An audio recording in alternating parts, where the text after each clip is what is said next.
Yes, students, we talked about the small claims court. We said it is the most cost-effective way of bringing your matter to court.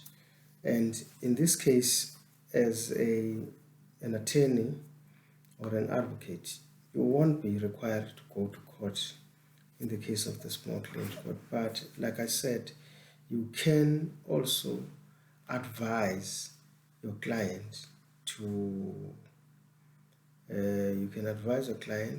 that he must go to court and pursue his matter through the small claims court because the costs are very less. But you need to advise him about the procedure that he needs to follow, and it goes like this. In the small claims court, what happens is you will first draft a letter of demand which says your defendant has to pay the required amount within 14 days, failing which summons will be issued. And now in the small claims court, unlike where an attorney is involved, what will happen is your client will go to court in the small claims court and talk to the clerk of the court. The clerk of the court will issue summons. Here, the clerk of the court will be the one who issues summons. So the summons in the small claims court there is a prescribed form that has to be filled by the plaintiff, that is now your client. He has to fill that, and the clerk of court will be helping. And then he can either take it himself to the defendant, or a messenger, a court messenger, will be utilized to take it to the defendant. And then on those summons, there will be a date that will be calling the defendant to come and answer. And the small claims court is conducted in what is called inquisitorial, because you must know that in the small claims court there is no cross-examination. You just come with your side of your story, and the defendant comes with the side of the story, and the commissioner will then decide how will he decide the case. Will it be in the favor of the plaintiff or in favor of the defendant? And we talked of the commissioners of the small claims court. The commissioners there will strictly be an advocate who has practiced for 5 years, or an attorney who has practiced for 5 years, or somebody who has done law tuition. Law tuition means somebody who has taught law for more than 5 years. Those are the people who can be commissioners. There are, however, certain magistrates that can be also authorized, but here the magistrate has to be authorized by the minister to preside as a commissioner in the small claims court. But normally it's not the magistrate, it's an attorney or an advocate or somebody who has been conducting law tuitions, that is now teaching law. People who teach in the universities can be commissioners, right? And then who can appoint the commissioners? The minister, right, is the one who will appoint the commissioners, or a director in the Department of Justice can also be allowed to appoint commissioners, right? So also how are small claims court established? And small claims court are still established by the minister, and we can have them in one or more districts. Like in Durban, we have the district court in Nomlazi, and we have a district court in Durban, that is Durban Central. We've got a district court in, we said Umlazi, we've got one in Tuzuma, we've got one district court in Pinetown. If you look at this, they are in the same metropolitan district, but we have different small claims courts in those districts. So the minister may, by notice in the Gazette, establish for any area consisting of one or more districts a part of a district, a court of the adjudication of claims in terms of the Small Claims Act. So it can be done. And the minister can also determine one or more places in the area concerned for the holding of session of such courts. So meaning you can have session of the court on certain days, not every day. Maybe you've got a session on Monday, Wednesday, and Friday. It depends, right? And also, he can abolish the court at any time. That is now, if he feels that there's no need. And also, he can also amend or withdraw any notice issued in terms of section section 2, yes. And then if it is in the opinion of the minister or a magistrate of a district authorized thereto by him expedient, the minister or such magistrate may, notwithstanding the provisions of subsection 1, right, of subsection 1 of section 2, then may just abolish the court or establish it, right? Now let's come to the nature of courts and force of process. Subject to the provisions of subsection 2 above, right, a court shall not be a court of record. So meaning that in terms of section 3 of the Small Claims Court, right, the proceedings in the Small Claims Court will not be recorded, like recorded by a stenographer, but on the same vein, the presiding officer shall record or cause to be recorded the verdict, judgment, or order of the court, and he will be the one who signs it, even if he has ordered somebody to do it, but he has a duty to sign that order or verdict or judgment, right? The process of a court shall be served or executed in the prescribed manner. So there is a manner that the Small Claims Court operates. So it has to be done in that manner. So every process of a court shall be of force throughout the Republic. That means the whole of South Africa. There can be this kind of courts, right? Okay. Let's another important issue is that in terms of section 4 of the Small Claims Court, right,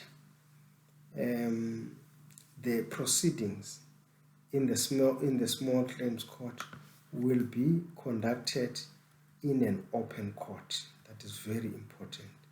You cannot, unless the presiding officer decides that it has to be done in chambers, but normally it has to take place in an open court, right? A court may, in the interest of the administration of justice or good order or of public morals, or at the request of the parties, right, to the proceeding, that is not the plaintiff and the defendant, for reasons that has been considered and to be sufficient by the court, order that the proceedings shall be held in camera, that is behind closed doors, or that specified person shall not be present thereat.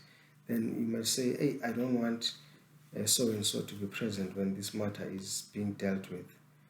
I am just requesting that he be asked to excuse himself. So that's that. And then subsection 3 said, if any person present at the proceeding of a court disturbs the order of the court may order that such person be removed and detained in custody until the court adjourns.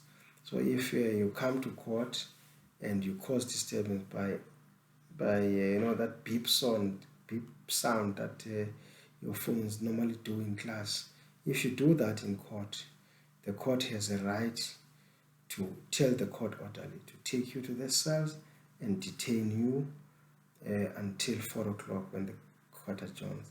But if you act like devil and just unrobe yourself in court because the judge has annoyed you, and you just unrobe yourself, you just take off your robe, say, I am taking off my robe because you can't do you don't want to do what I said you must do, or what I asked from you, judge, then you say, I am leaving.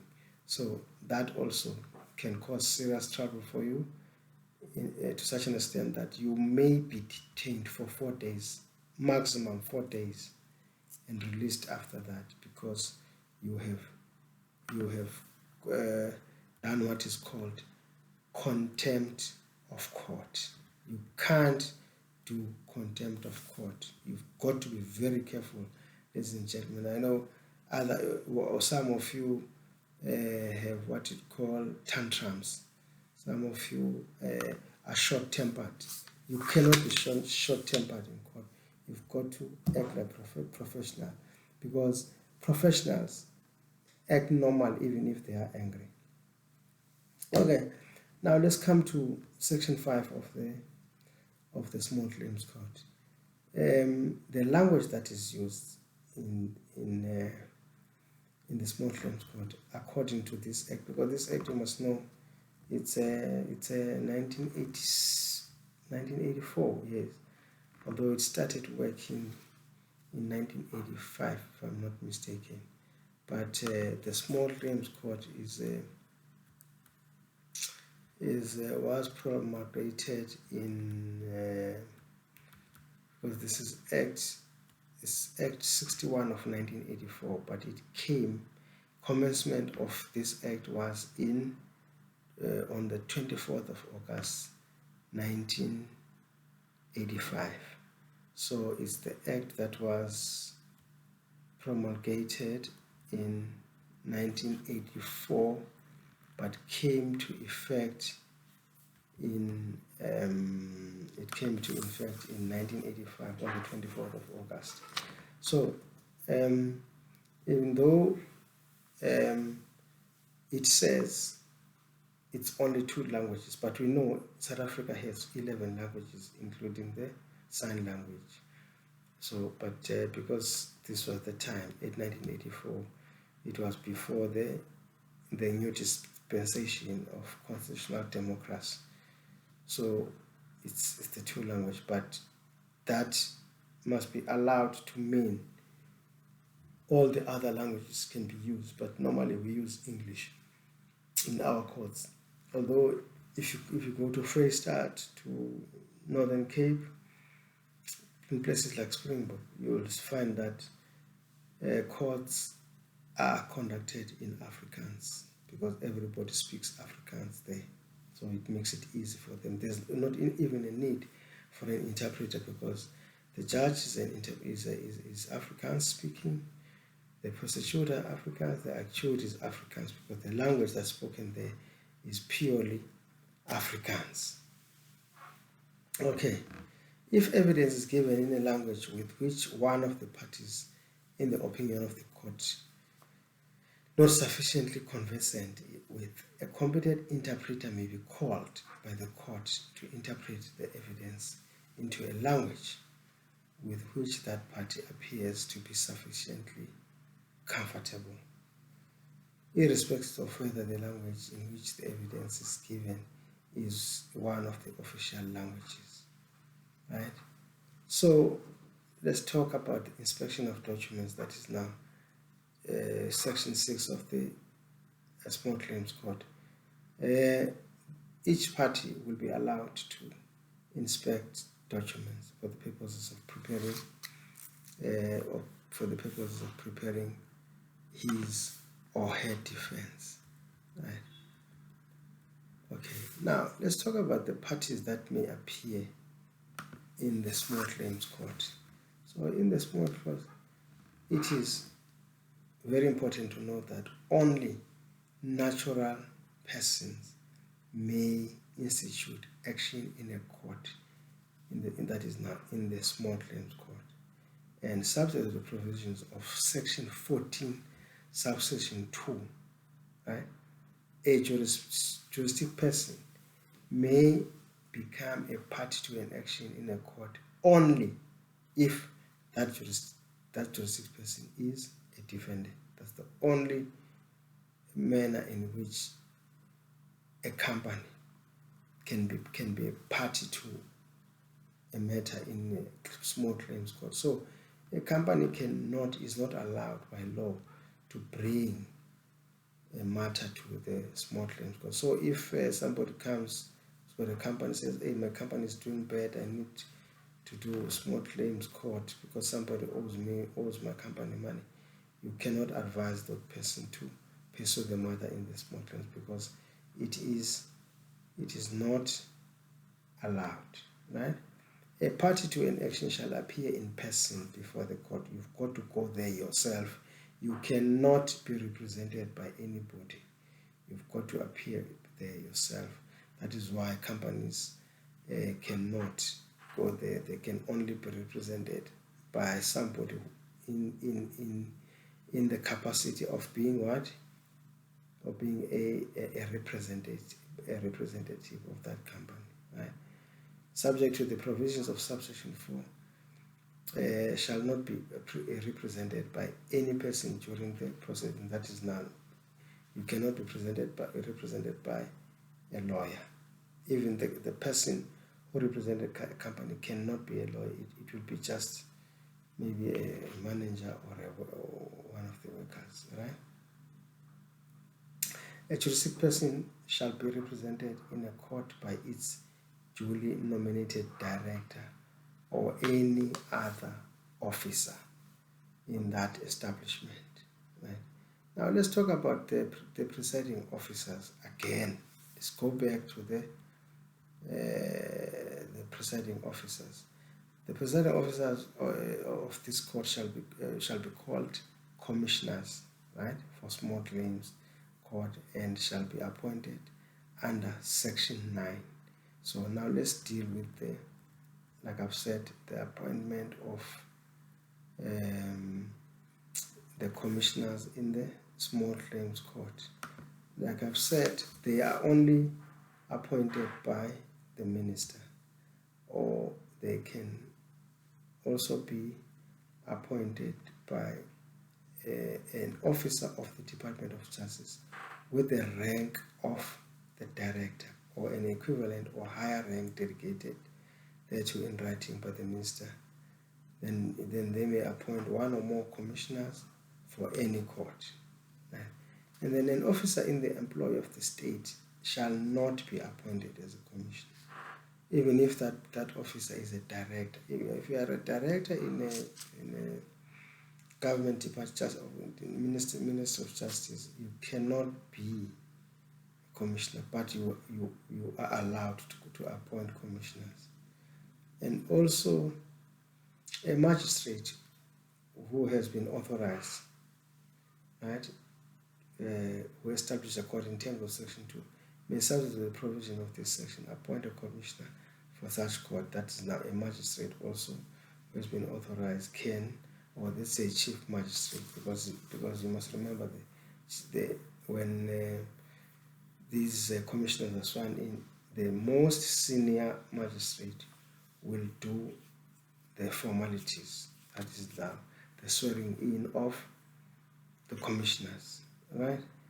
No person shall be appointed as a commissioner unless he is qualified to be admitted to practice as an advocate under the Admission of Advocate Act 1964, that is now Act 67 of 1964, or to be admitted to practice as an attorney under the Attorneys Act of 1975, that is 57 But be careful, that has changed now. The admission of advocates and attorneys is done not on those different acts, because the LPC now regulates both advocates and attorneys. So it will be now under the Legal Practice Act. You know the section, right? No person shall be appointed as a magistrate under the Magistrate Court Act 1944 Act, read with the section 10 of the Magistrate Act, right? So magistrates are not allowed to be commissioners, but under certain circumstances they can be allowed to act, right?